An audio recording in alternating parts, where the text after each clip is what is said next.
Welcome to the Maplewood Barn Community Theater here in historic Nikon Park for our final production, our final performance of Much Ado About Nothing, directed by Trousdale-Dennehy. Thank you all again for supporting community theater, especially the barn, year after year. Box office will be open throughout the show, and throughout halftime. It'll close once intermission is over. We have Barney's books for sale, t-shirts, concessions. You can also donate money to us bringing Barney home. I don't know if any of you noticed Tigers on the Prowl. That organization we have a tiger. And we'd like to keep Barney here. And the only way to do that is to raise enough money to basically buy him at auction in October. So go to tigersontheprowl.org if you want to donate there, or you can donate money in our little piggy bank, the box office. Now, for some rules and regulations, those of you who has never been out here before. All right, bathrooms are up the hill in that brown building with the lights on. We have a nice little path now. There didn't used to be a path, but now we have a nice little path. Smoking is permitted. That includes e-cigarettes, candy cigarettes too. But please do so by the tech booth, behind the sidewalk, or in the parking lot. Absolutely no texting, playing with tablets, playing with your phones, please. Disrespectful to those around you and especially the actors on stage. No flash photography or filming, with except permission from our lovely director who actually is filming this evening. So laugh, people laugh. Of the rules and regulations, and you will be ejected from the game. Halftime will be 15 minutes. The Chiefs won today, right? Woo! Mizzou won last night. Now over at Fro Field, they say M-I-Z. Z-O-U.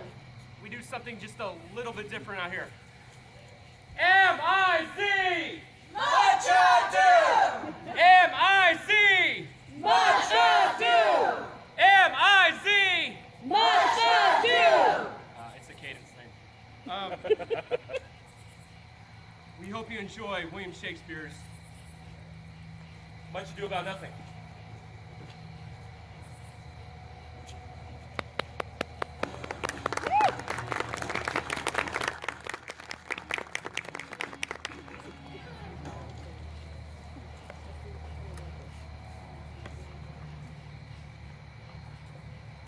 I learn in this letter that Don Pedro of Aragon comes this night to Colombia. He is very nearby this. He was not 3 weeks off from last I left him. How many gentlemen have you lost in this action? But few beneath sword, and none of name. A victory is twice itself when the achiever brings home full numbers.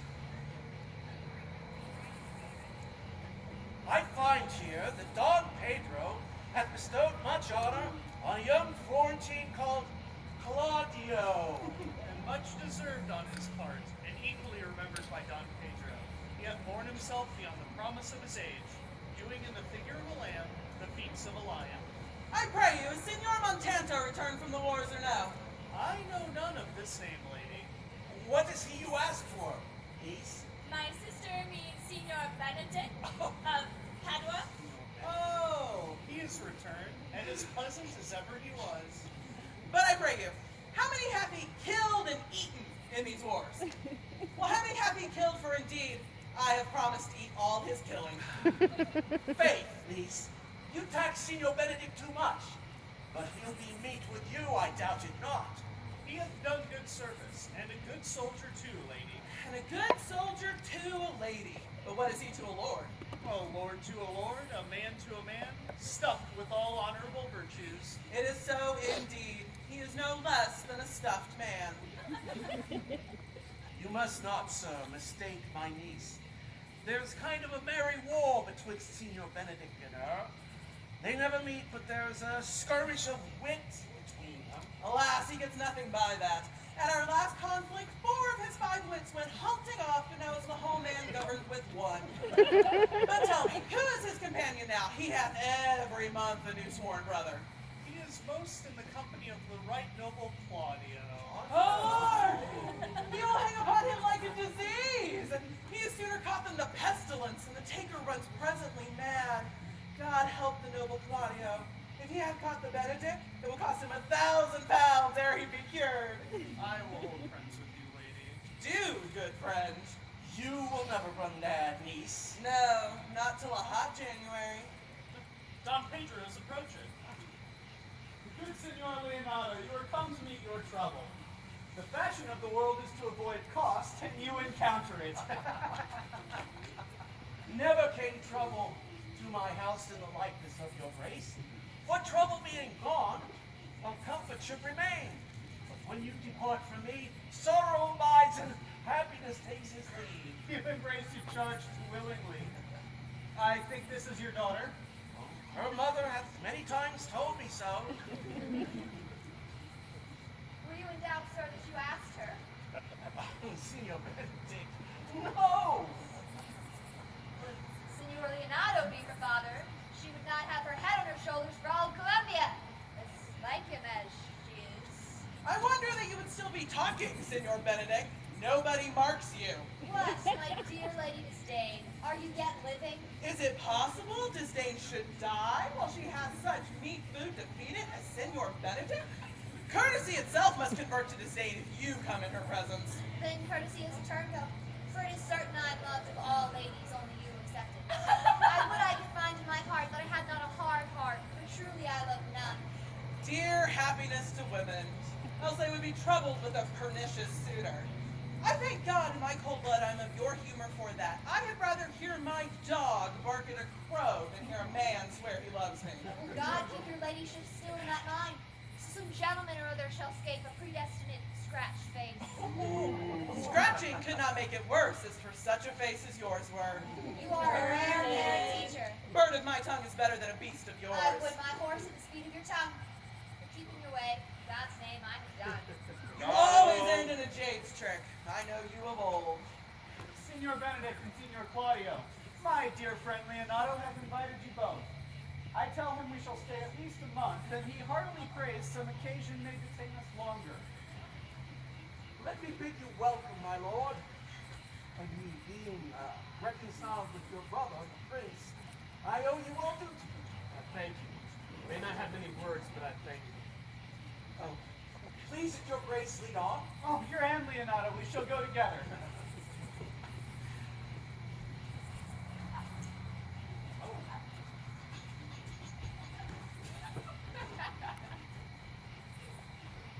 Benedict, did thou note the daughter of Signor Leonardo? I noted her not, but I looked on her. Is she not a modest young lady? Do you question me as an honest man should for my simple and true judgment? Or would you have me speak after my customs, being a professed tyrant to their sex?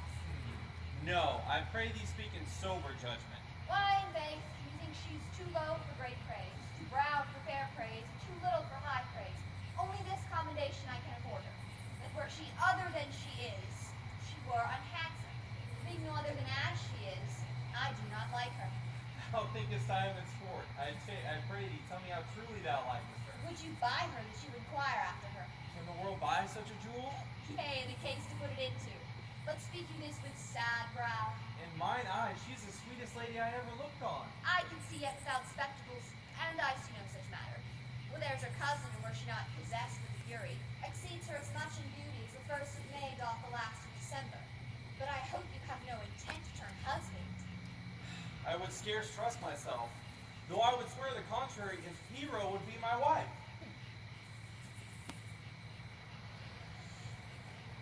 Yes, it's come to this. Is there not one man who will wear his cap with suspicion? Shall I never see a bachelor of 60 again? What secret hath held you here that you followed not to Leonardo's? He is in love. With who? Now that is your grace's part. Mark how short the answer is. With Hero, Leonardo's short daughter. Amen if you love her, for the lady is very well worthy. You speak this to fetch me in, my lord, By my troth I speak my thoughts. and in my faith I spoke mine. And by my two faith and troth, my lord, I spoke mine. That I love her, I feel. That she is worthy, I know. Then I neither see how she should be loved, nor how she should be worthy, is the opinion that fire cannot melt out of me. I will dine it at the stake. Was ever obstinate heretic in the despite of beauty. That a woman conceived me. I thank her. That she brought me up, I likewise give my most humble thanks. But that I should hang my bugle in invisible baldric, all women shall pardon me. For I will not do them the wrong to mistrust any. I will do myself the right and trust none. And the fine is, for which I may go the fighter, I will live a bachelor. I will see thee, ere I die, look pale with love. Anger, sickness, with hunger, my lord, not with love. Proof that I will ever lose more blood in love than I will get again with drinking it. Pluck out mine eyes with a ballad maker's pen and hang me on the door of a brothel house for the sign of blind Cupid. If ever thou dost fall from this faith, thou wilt prove the notable argument. In time, the savage bull doth bear the yoke. The savage bull may, but if ever the sensible Benedict beareth, pluck off the bull's horns and set them in my forehead, and let me be vilely painted, and in such great letters as they write, here is a good horse to hire, and under my sign let them signify, here is Benedict, the married man. In the meantime, repair to Leonatus. Commend me to him and tell him I shall not fail him at supper, for indeed he hath made great preparation. I have almost matter enough envy for such embassage, and so I leave you. My liege, your highness now may do me good. My love is thine to teach, and thou shalt see how apt it is to learn any hard lesson that will do thee good. Hast Leonato any son, my lord? No child but Hero. She's his only heir. Dost thou affect her, Claudio? When you went onward into this ended action, I looked upon her with a soldier's eye, that liked, but had a rougher task in hand than driving a liking to the name of love. But now I am returned, and those war thoughts that left their places vacant, in their rooms come thronging soft and delicate desires, all prompting me how fair young Hero is, saying I liked her ere I went to war. Thou will be like a lover presently, and tire the hero with a book of words. If you love fair Hero, cherish it, and I will break with her and with her father, and you shall have her. Is it not to this end that thou began to twist so fine a story? How sweetly you do minister to love. We will have reveling tonight. I will assume thy part in some disguise, and tell fair Hero that I am Claudio. And in her bosom I'll unclasp my heart, and take her hearing prisoner with the strong encounter of my amorous tale. Then to her father I will break, and the conclusion is, she will be thine. In practice, let us put it presently.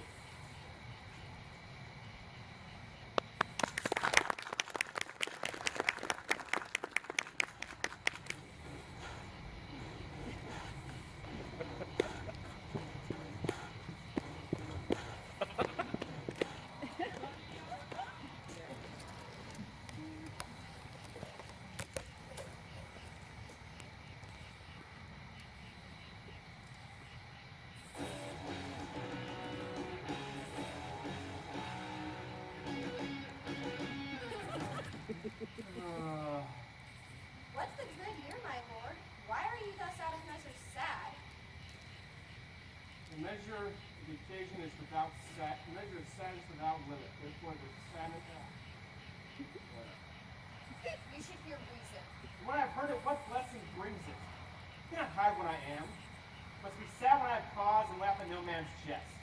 Eat when I have a stomach and send no man in his pleasure. Sleep when I am drowsy and tend no man in his business.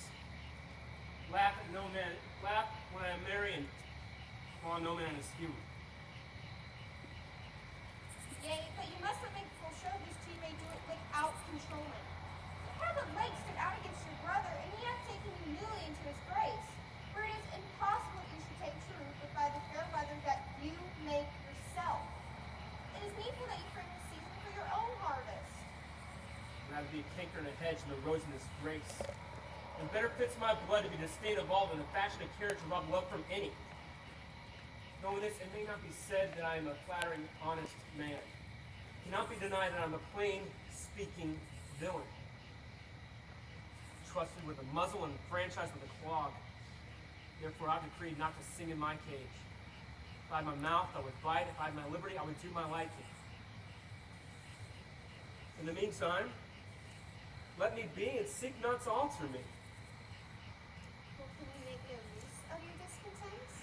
I make all use of it, for I use it only. What news brought you? I have come yonder from a great supper. Your brother the prince is well entertained by Leonardo, and I have intelligence of an intended marriage. What sort of a model will mischief on? Who is he to be the fool that betrothed himself to unquiet?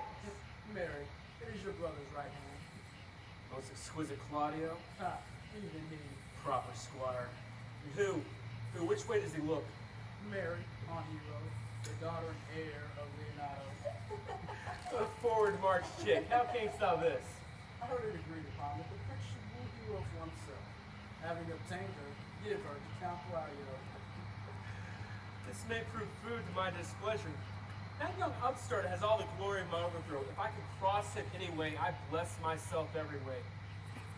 You two are sure will assist me. To the death, my lord. Their cheer is greater than I am subdued. Shall we go through what's to be done?